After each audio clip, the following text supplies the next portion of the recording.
This is an example or a demonstration of how to set a goal for a student. So when you come into AIMSWEB Plus, you'll see your students in this box here. Again, you can sort them alphabetically by clicking student up at the top. If it's not lit up, you can click view refresh, and that will help your students to populate and it will be lit up. So we're going to take a look. Say we've gotten confirmation that our baseline has been completed.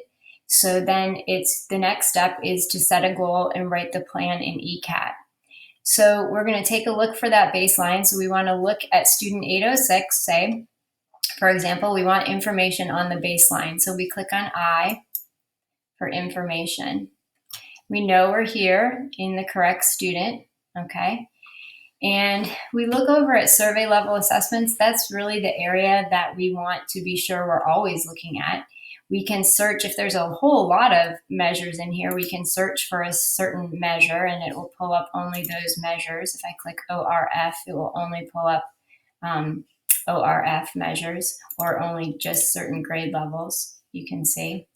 But I'm going to look at all measures because I'm really trying to determine where I am going to be setting the goal and for what particular measure. So this student is blue and green. Those colors, similar to SchoolNet, indicate that the student has been successful in those, but just for training purposes, I'm going to show you guys how to set a goal for a student that's blue. You would typically be looking for orange or yellow to set your goal because that would mean the national percentile was below 25. I think orange is below 25. So you would go over to this goal column and you would click the plus because we're going to add a goal. All right. And you see here that we're now looking specifically at this measure. The student scored 54 in the 90th percentile on this date. This is the baseline date. You see it says baseline. And we're going to set our target date 10 weeks from now because that's how long the district has told us our intervention plans should run. So I'm going to keep clicking the plus, and you see this is going up. Right, so now we're at 10 weeks. So now you can see here, yep, it looks like orange is up to this is 1 to 10th percentile, and yellow is 11 to 25th percentile. But you can see if I set my goal here with a score of 54, that's insufficient growth. That's where we are right now. So I am going to click this plus until I see this say that it's sufficient growth. So I want it to be green, or sufficient rate of improvement, ROI.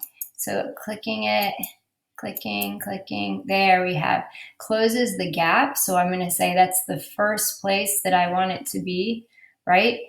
Closes the gap. But if I keep going, I can see that if I set my goal, an ambitious goal would be to have this score be 63. And then I would be, and the national percent, I would raise this percentile in 10 weeks.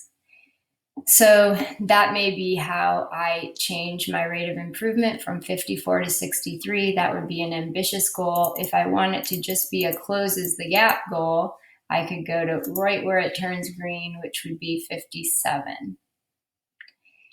And that's really, if I save it, then that's my goal. So I've chosen it and I've saved it. And then I can see for this student that the goal's been set right here, and it'll show me progress on this goal next time I log in. And that's it.